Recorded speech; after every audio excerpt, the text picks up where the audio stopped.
kagandahan sa pag-aalaga ng crayfish? Maganda talaga yung binibigay na kita ngayon kasi marami talagang gusto mag-start, gusto mag-alaga at kulang na kulang pa yung supply. So baka may magbe-message sa akin or magpi-PM dyan, magko-comment. So sir, mas marami rin naman ngayon nagbibenta na ngayon ng mas mababa. Yes, totoo yan. Marami nagbibenta at nagbabagsak ng presyo. Pero guys, lagi nating isipin guys, mag-focus tayo kung saan tayo dapat mas mababalue. Even when you feel low, you can still go. Even when you feel slow, you can still go. Even when there's no hope, you can still go. I never answer to no, man, I still go. Go, go, go, go, go. Yo, what's up? Sa magandang araw ulit sa inyo mga kapiskada. Ayun, it's nice to be back at grabe, na-miss ko kayo guys. So maraming salamat sa mga tumututok pa rin sa ating channel. At yun, for this video guys, pag-uusapan natin kung bakit nga ba magandang mag-alaga ng crayfish at kung ano yung mga pwedeng idulot nito sa atin. At lalo na, yung pwede niyang ibigay, lalo na sa pag-aalaga at pagpaparami pagdating sa crayfish farming. So samahan niyo ako guys, lahat yan itatakal natin. At panigurado dito sa video na to is marami kayong matututunan. So tara, let's go! Guys, sa magandang araw ulit sa inyo at quick update lang muna tayo dito sa ating top yard. Dahil nung nakaraan guys, pinakita ko sa inyo yung mga pinagagawa natin na yung mga DIY filter na yan. Dahil meron sa ating nag-avail na subscriber din, no? At dumako tayo muna dito guys. Kung mapansin nyo, ito yung nakita nyo rin dito nung last time. Kita nyo naman hanggang ngayon, no? Hindi ko pa siya na talaga natatrabaho. Lumot tank na talaga dito sa ating mga buried female. Pero yun nga, gaya ng nakikita nyo dito, ayan, no? May mga craylings na ako dito na nakadikit na dyan sa tank. Ayan, oh, dami nila guys. So for harvest, pero hindi ko pa rin sila nakukuha. Marami pa to dito. So bali walo yung mga naandi dito. So dahil na sobrang busy nga tayo nung nakaraan, maraming project, maraming walk-in, maraming mga ma-order sa atin. At talagang limited lang yung ating oras pagdating dito sa ating top yard. Actually parang gabi na lang yata tayo nakakabisita. Kita nyo yung mga tubig natin for water change na. So ito naman yung ating trapal pond na nakikita nyo. So akit tayo dito. Yung mga nakabisita dito ng mga nakaraan, nakita nila kung paano mag-function yung ating ginawang trapal pan. At yun, yung mga craylings natin dito is naglalakihan na. Kung makikita nyo, ayan, oh. Ayan, meron silang kasama mga guppies. Ayan. So nandito yung binagsak natin, I think mga nasa 300 to 500 pieces na mga craylings na nandito. So ito ay mga 1 month old yung nandito. So i-check din natin sila sa mga susunod na araw kung ilan na nga ba yung ma-harvest natin dito at para ma-sizing na natin. And then dito naman guys, ito yung ating mga pang-out na mga crayfish. So nandito lahat ng ating mga female. Yung size na nandito 3 to 4 inches, may mga 3.5, may mga 2 inches, 2.5, iba-ibang size. So lahat ng mga female is nandito.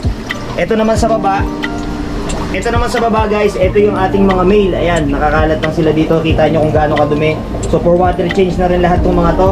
At i-ayos natin kasi yung ating system, nakita nyo, humina yung tubig kasi nababarahan. Tingnan nyo naman, andun sila lahat, ayun, nagsisiksikan.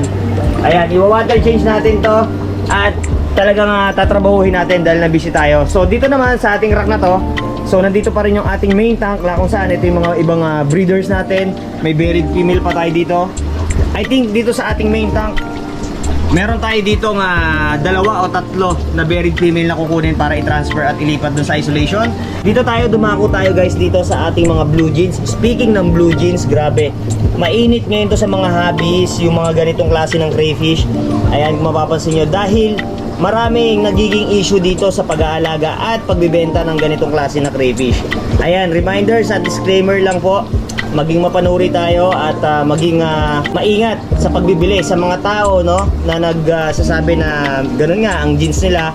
Gaya ng binabanggit ko sa inyo, tatrabahuhin ko talaga sila kung paano sila paramihin at hindi ako basta-basta maglalabas para lang ibenta ng mas mababa kasi napakahirap na ito guys palabasin. Ibang mutation na yung lumalabas dito. At doon naman sa mga tao na no, nagbibigay din ng mga ibang info, minsan mali na nga yung info para lang makabenta. So ayun, paalala lang sa mga nakatutok at sa mga gusto mag-alaga, lalo na ng ganitong klase ng jeans ng crayfish. Mag-ingat-ingat po tayo sa mga pinagbibilhan natin, ayan, at maging mapanuri kayo. So dito naman, dako tayo dito guys. Dito pa rin yung mga craylings natin nung nakaraan na in-harvest, na kung saan ito pa rin yung ating mga blue jeans na crayfish. Ayan, oh. So naglalakihan na dito guys, kita nyo yan. Sobrang dumi pero kita nyo yung kulay nya. Ayan. So maliit pa lang siya. So mga nasa 1.5 or magto 2 inches pa lang yung nakikita ninyo na yan. Pero tingnan nyo yung kulay. Ayan na yan yung lalabas. Kahit mag-molt pa yan, ganyan na ganyan pa rin yung kulay na lalabas dyan. So kaya lagi ko sinasabi guys, mag-ingat kayo dun sa mga nagpapanggap na nagbebenta ng blue jeans na crayfish, no? Dito naman, ito yung mga railings natin dito guys. Ayan, grabe, sobrang dumi na rin na ito. Nasa 60 to 70 pieces yung dinwrap natin dito. Kailangan na rin talaga i-water change. Talagang poroset lahat ng gagawin natin dito sa ating top yard. Kaya naman, ayan guys, pag-usapan natin yung mga pwede at possibility na pwedeng ibigay ng crayfish sa atin, lalo na sa pagbebenta or yung profit, no? Ganon din sa mga way na pwede nating pakinabangan yung crayfish, dahil alam nyo naman guys, Luzon, Visayas, Mindanao, napakaganda at madami talagang nag-aalaga ngayon ng crayfish, dahil yun nga, maganda yung mga pwede nating makuha sa kanya at pwede niyang i-provide. So pag-usapan natin yan, let's go! So yun nga guys, no, ayan, pag-usapan natin kung ano nga ba yung mga gandang benefits na pwedeng ibigay or idulot sa atin ng pag-aalaga at pagpaparami ng crayfish, no? Dahil marami sa atin nagtatanong guys sa ating channel na yun nga, yung mga dati na nagnegosyo at nagta-transfer or gusto mag-transfer dito ngayon sa crayfish farming is ano nga daw ba yung magandang may dulot dito, at kung maganda nga ba talaga yung kitaan pagdating dito sa crayfish farming. Kasi eto guys, disclaimer lang, pagdating sa kitaan, no, marami talagang nagbabago. Maraming nasisilaw at binabago ng pera. So dumami na ngayon Luzon, Visayas, Mindanao, grabe. Bukod sa maganda yung pumasok na blessings pagdating sa atin, so still ganun pa rin naman tayo. Pero yung iba na napapansin ko is talaga namang di ba, pagdating sa pera, iba talaga yung nagagawa ng pera. Kaya naman yun, pag-usapan natin, unang-una dyan, bakit nga ba maganda mag-alaga ng crayfish? So guys, eto guys ang crayfish guys, para sa mga baguhan at gusto mag-start, no, para may konting idea tayo. Yung crayfish guys, ito ay nagsimula sa mainly sa Louisiana, no, sa Australia. Kaya tinawag sila nga Australian Red Claw. Bukod doon, endemic sila, talagang marami. So yung mga ibang bansa, no, from China, Indonesia, Vietnam, Thailand, so marami ng mga nag-transfer doon, no, hanggang kumalat hanggang dito sa ating Pilipinas. Kaya all over the world, parang talagang halos lahat na-invade na, no, ng crayfish sa sobrang daming mga nagkikip at nag-i-start mag-alaga. So bakit nga ba maganda guys? Kasi yung crayfish para sa akin guys, etong mga tips and advice guys, manggagaling sa akin is by experience guys. So lahat ng mga pinagdaanan natin dito from nag-start tayo is eto yung isi-share natin sa inyo. Gaya na sinasabi ko, hindi tayo madamot sa mga idea at kaalaman na pwede yung malaman dito sa atin. So yun nga guys, kung magpaplano kayo at mag-aalaga kayo ng crayfish, unang-una dyan kailangan, number 1 is meron kayong tamang lagayan. So, ano nga ba yung mga pwede nating paglagyan or possibility na pwede nating gamitin? Yung crayfish guys, mas maganda sa pag-start, pwede yung ilagay sa aquarium, may mga storage box kayo dyan na malalaki, or yung mga drum na pahaba, pwede yung gawin yan, at yung mga red tub, pwede yung gamitin, no, para dun sa paglalagyan. Next, dapat meron kayong magandang filtration na magpo-provide doon para at least malinis yung flow ng tubig sa kanila, para maiwasan yung pagkakasakit at maiwasan yung mga mortality. At pangatlo, kailangan meron din tayong pinoprovide na aeration. So may mga nagtatanong dyan, sir, okay lang ba kahit walang aeration? So ang sagot dyan, mas maganda po talaga is gumagamit tayo ng air pump or aeration system para mas tumagal yung buhay nila, di ba? So para at least mas makondisyon pa sila dun sa kanilang environment. Then, syempre, dapat may cover yan para hindi makatakas, kasi mga escape artists po yan, mga yan. Napakagaling na magsitakas.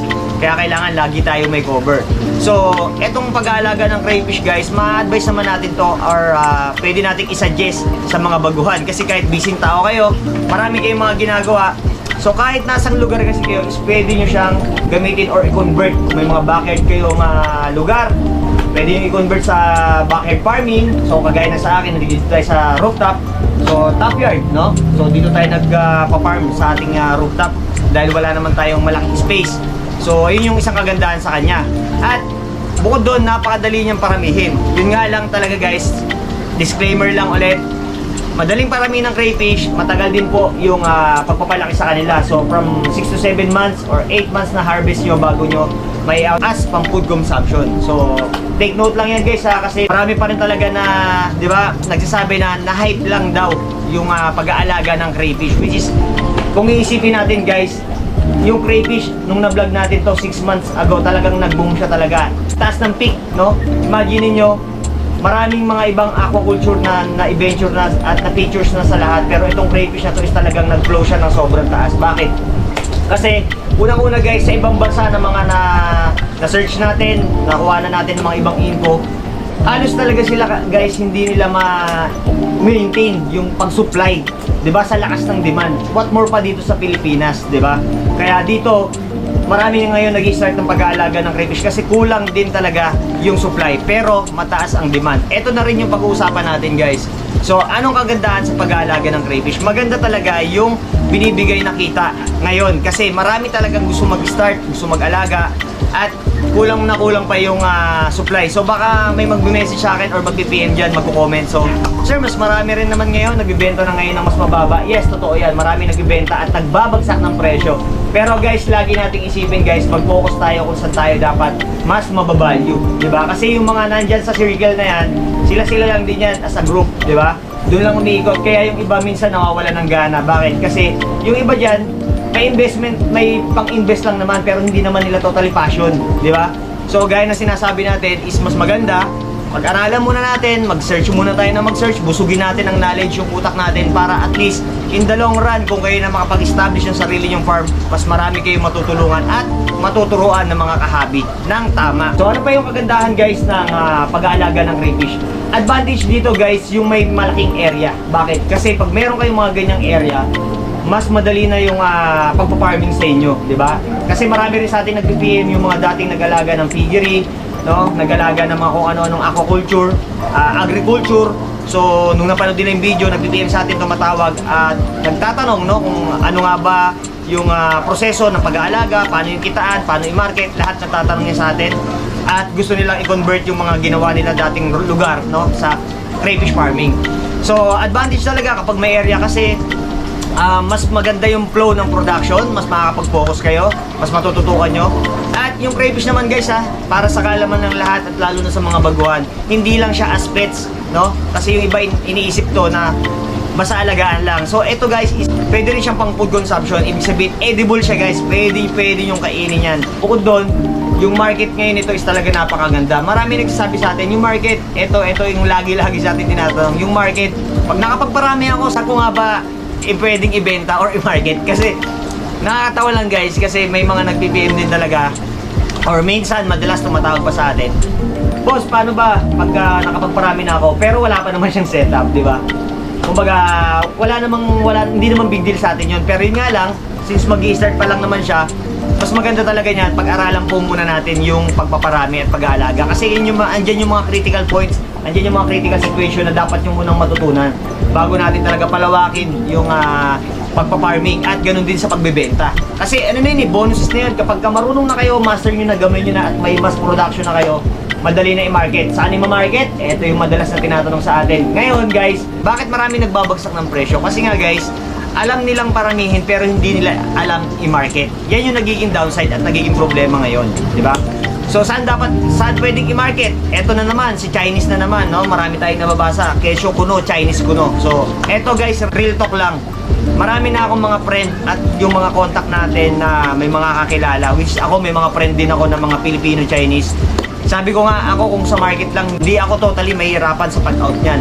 Kasi ngayon, punta kayo sa mga 5-star hotel, orderin nyo yung crayfish, hindi pa yan alam, maniwala kayo sa hindi. Punta kayo ng Binondo, Chinatown, yan, isa sa mga lugar yan kung saan sila yung nagsiserve, no? As per serving ng crayfish. At pwede rin natin yung i-market sa mga family and friends, no? Gawa nyo ng recipe, pwede yung i-provide yan dahil yan, nakakain naman siya. Kasi dito sa Pilipinas guys, for breeding pa lang ngayon, kaya mataas pa talaga yung value niya. At konti pa lang din yung nakakapagparami. Kasi nga, matagal yung time frame niya matagal, buwan talaga ang tatakbuhin yan guys kung mag-i-start kayo. Pero sa mga gusto mag-i-start, sa mga baguhan, pagkakataon nyo rin na to guys para mag-start kayo kung meron naman kayong extra pera na gusto nyo paglagakan yan at para pag-aralan yung pag-crayfish farming. Maganda naman talaga actually yung balik. Nakita nyo naman yung mga previous vlog natin dito kung ano yung naging provide na ibigay sa atin ng crayfish. Kaya grabe, sobrang blessed na blessed talaga ako nung nag-start tayo ng pag-aalaga ng crayfish. Maganda dito sa pag-aalaga ng crayfish, yung costing ng pagkain, napakadali lang hanapan ng pagkain. Kahit saan kayo pumunta, marami kayong makukuha ang pagkain na pwedeng ibigay sa kanila. Pwedeng mga gulay, isda, feeds, no? Yung mga sinking pellets, marami kayong pwedeng ibigay at hindi sila ganun kalakas kumain or hindi ganun kalaki yung pwede nating i-provide na costing pagdating sa pagkain. And then, yung pagdating sa area, no? Gaya na sinabi ko, advantage kung meron kayong malaking area, pero kung kahit nasang lugar kayo, no, hindi siya totally sagabal. Na kahit nga ako dito sa maliit na area, nagagawa ako magparami ng crayfish. So, kahit saan, pwede, basta as long as na babantayan nyo, naaalagaan nyo ng maayos, pwede yan. So, para sa akin, yun yung mga nakikita kong magagandang benefits, no, na ipinoprovide ng crayfish. Hindi ganun kahirap alagaan, pero mabilis siyang paramihin, di ba? At profitable talaga, maganda yung market. Kaya, isa rin sa nakakalungkot, hindi ko rin malaman bakit ngayon binabagsak din kaagad yung market ng crayfish. Di ba? Marami rin ang mga kakilala, no? So, hindi natin alam bakit ganun binabagsak yung price ng crayfish, which is nasa start pa lang tayo, wala pa tayo sa gitna. Tandaan nyo yun guys, wala pa tayo sa gitna, nasa unahan pa lang tayo. Kaya hanggat maaari sana, diba, hindi man natin sila mapiplease. Dahil syempre yung iba dyan kumukuha ng panghanap buhay, diba, dyan kumukuha ng pang araw-araw. Kaya napipilitan silang ibenta ng mas mababa. Pero hindi naman natin sila mapiplease kasi sila naman yun. Pero sabi ko nga, etong crayfish na to, napakaganda nito kapag once na-establish nyo yung talagang market or nakapag-provide kayo ng magandang sistema at magandang farm, no? Na talagang ako, napipigure out ko na in and out kahit na international kaya natin, di ba? So, mas maganda nga, dumami ng dumami, di ba? Dumami ng dumami yung mag-aalaga para at least, di ba? Tumambak tayo, isa rin doon ang pinaka-advantage din dito. Kung marami na, di ba? Hindi na rin magugutom yung mga ibang kababayan natin. Mura rin nila makakabit in the long run, no? Sa balang araw kapag marami na talaga. So makikita nyo na siya sa pangapalengke kasi hindi naman siya usual na nakikita doon. Kasi nga, bago pa siya So bakit binababa yung presyo, di ba? Imagine niyo ang sagot, baka may mag-comment na naman. Siyempre, para makapag-avail yung iba. Di ba? Para ranasan naman ng iba na makapag-alaga. Okay naman din yun. Pero ang tanong dyan, di ba? Yung market naman na kung ibibigay mo ng ganong presyo, sa tingin mo ba makakatulong yan dun sa mga iba? Lalo na sa mga farm na nag-build talaga ng mga una pa. Di ba? So, ibig sabihin, domino effect yan. Maaapektuhan lahat. Kapag dumami na ang supply, bababa ang market, di ba? Bababa talaga presyo dahil sa mga ganyan. Lalabas na rin yung mga budget meal, lalabas na rin yung mga nambuburaot, di ba? Kasi nag-start na kayong magbagsak ng presyo, which is hindi naman dapat pa talaga. Kasi wala pa tayo sa gitna guys, malayo-layo pa yung tatakbuhin ng crayfish farming sa Pilipinas. Kaya ito, paalala sa inyong lahat yan, sisira yung market. Pero again, disclaimer lang, diba, sila yan, wala tayong magagawa dyan. Pero ito, isang tip lang, mag-focus kayo kung kayo ay breeder, farm, backyard, lahat naman tayo pare-parehas. Mag-focus lang tayo guys sa mga tao na nagtitiwala sa atin. Focus tayo kung paano natin mapapaganda yung servisyo natin, yung quality, yung tiwala ng customer sa atin. Yun na lang yung pinaka-iingatan natin. So, ayan. So guys, ayan, that's it for this video. At sana may nakuha kayong idea at bagong kaalaman sa tinakal natin ngayon. At hopefully makapag-daily vlogs na tayo. So again, maraming salamat sa mga sumusuporta sa atin, sa mga walang sawang nanonood dito sa channel, no? Maraming salamat po sa inyo. Sa mga nag-avail araw-araw ng crayfish, sa mga umu-order, pumi-pick up sa online, umu-order sa atin, sa mga project na nakaabang, maraming salamat po sa inyo, mga ma'am at sir.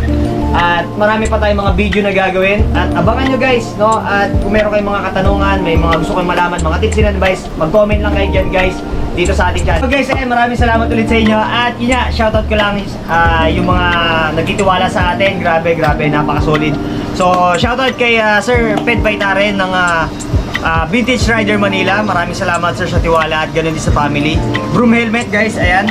Pwede nyo i-check yan. At sa mga mahilig sa mga classic motorcycle helmets, pwede kayo magpunta dyan sa kanyang shop, dyan sa may Alabang.